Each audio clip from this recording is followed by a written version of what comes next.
नमस्कार दोस्तों, वेदपत्री YouTube channel में आपका स्वागत है। दोस्तों, रक्षाबंधन की एक ऐसी कहानी जिसे सुनने के बाद आपका हृदय भर जाएगा, तो इस कहानी को अंतिम तक अवश्य सुनिएगा। यह कहानी बहुत ही अनोखी है।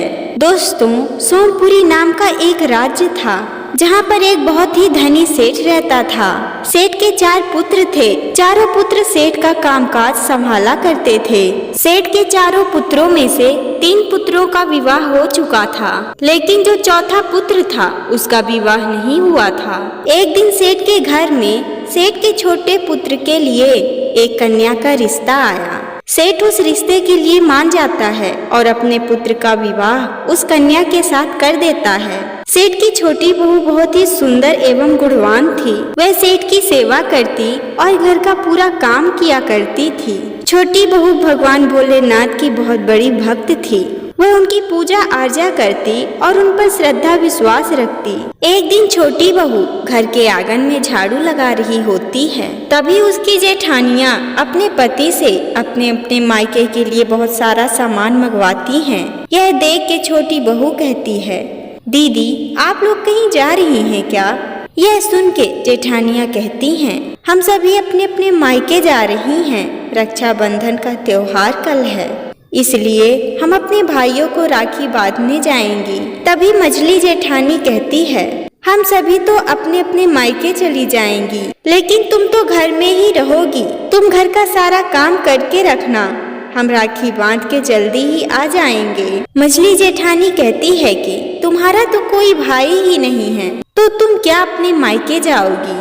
तुम क्या जानो कि राखी क्या होता है, राखी का महत्व क्या होता है। इतना कहने के बाद वह वहाँ से चली जाती हैं। छोटी बहू को मझली जेठानी की बात सुन के बहुत बुरा लगता है। वह अगली सुबह भगवान शिव के मंदिर जाती है और उनकी पूजा करती है। वह भगवान शिव से कहती है, अगर मेरा कोई भाई होता तो मैं भी अपने मायके जाती, अपने भाई को राखी बांधती। इतना कह के वह फिर से अपने घर आ जाती है। जैसे ही वह घर आती है तो देखती है कि उसके घर में कोई आया है जो उसका भाई बता रहा है। छोटी बहू का पति उससे पूछता है कि तुम अगर भाई हो तो इतने दिनों में कभी आए क्यों नहीं? तब वह कहता है कि मेरे मित्र का स्वास्थ्य काफी समय से खराब था, जिस कारण मैं उसका इलाज करवाने बहुत ही दूर गया हुआ था। अब उसका स्वास्थ्य ठीक हो गया है, जिस वजह से अब मैं अपनी बहन को लेने आया हूँ। आज रक्षाबंधन है, मैं चाहता हूँ कि वह मेरे साथ चले। उसकी भाभी हमारी राह देखती होंगी। आप कृपा करके मुझे और मेरी बहन को साथ जाने की अनुमति दे दें। सेठ छोटी बहू के भाई की बात सुन के छोटी बहू को उसके भाई के साथ जाने की अनुमति दे देता है। छोटी बहू अपने भाई के साथ जाती है। वह जब अपने भाई के घर पहुंचती है तो उसकी भाभी द्वार पर खड़ी होके आरती की थाल लिए अपने ननद के स्वागत में राह देख रही होती है। छोटी बहू अंदर प्रवेश करती है। जैसे ही वह अंदर प्रवेश करती है तो वह यह देख के हैरान हो जाती है कि यह घर तो जितना बाहर से देखने में सुंदर है, उतना ही यह अंदर से आकर्षक लग रहा है। छोटी बहू अपने भाई को राखी बांधती है। छोटी बहू की भाभी उसका खूब स्वागत करती है, सेवा सत्कार करती है। 2 से 3 दिन बाद छोटी बहू की भाभी छोटी बहू को एक बैलगाड़ी सामान देती है।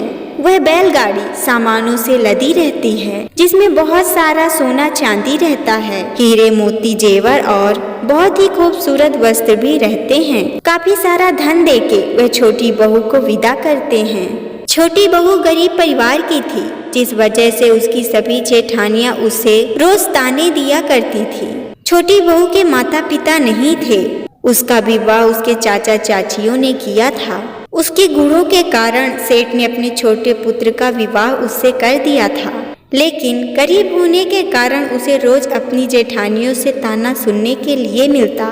छोटी बहू जब अपने ससुराल पहुंचती है तो सारी जेठानियां हैरान रह जाती हैं। जेठानियां देखती हैं कि छोटी बहू तो बहुत सारे सोने चांदी से लदी है, अत्यंत सुंदर आभूषण उसने पहन रखा है एवं बैलगाड़ी तो बहुत सारे धन से लदी है।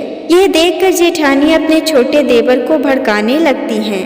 वह कहती हैं कि न जाने किससे वह इतना सारा सामान लेकर आई है, कहीं किसी के साथ इसका प्रेम प्रसंग तो नहीं चल रहा है। तब सेठ का छोटा बेटा कहता है कि मैं खुद जाता हूँ और इसकी पुष्टि करके आता हूँ। वह छोटी बहू के साथ उसके मायके जाता है।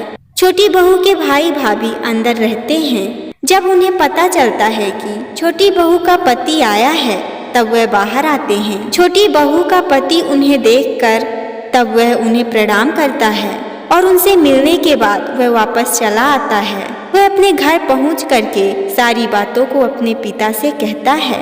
तब सेठ कहता है कि सुनो पुत्र, तुम अपनी पत्नी पर पूरा विश्वास रखो। तुम्हारा मेरी पुत्री समान बहू पर शक करना सही नहीं है। छोटी बहू अगली सुबह शिव के मंदिर पूजा करने के लिए जाती है। तब एक पंडित छोटी बहू से कहता है कि तुम अपने भाई को मायके से राखी बांध के वापस आ गई, क्या दिया तुम्हारे भाई और भाभी ने? छोटी बहू कहती है कि यह बात आप कैसे जानते हो? इसके बारे में तो मेरे घर वालों के अलावा कोई नहीं जानता। तब वह साधु कहता है कि मैं सब जानता हूँ, मैं तो तुम्हारा भविष्य भी बता सकता हूँ। छोटी बहू को समझ नहीं आता। वह कहती है कि आपके कहने का क्या अर्थ है? हे महात्मन, आप मुझे स्पष्ट बताइए। तब वह महात्मा कहता है कि मेरे कहने का केवल इतना ही अर्थ है कि तुम्हारे घर में कोई मेहमान आने वाला है। इतना कह के वह साधु वहाँ से चला जाता है। जब छोटी बहू अपने घर पहुँचती है तो कुछ ही समय बाद छोटी बहू को पता चलता है कि वह गर्भवती है।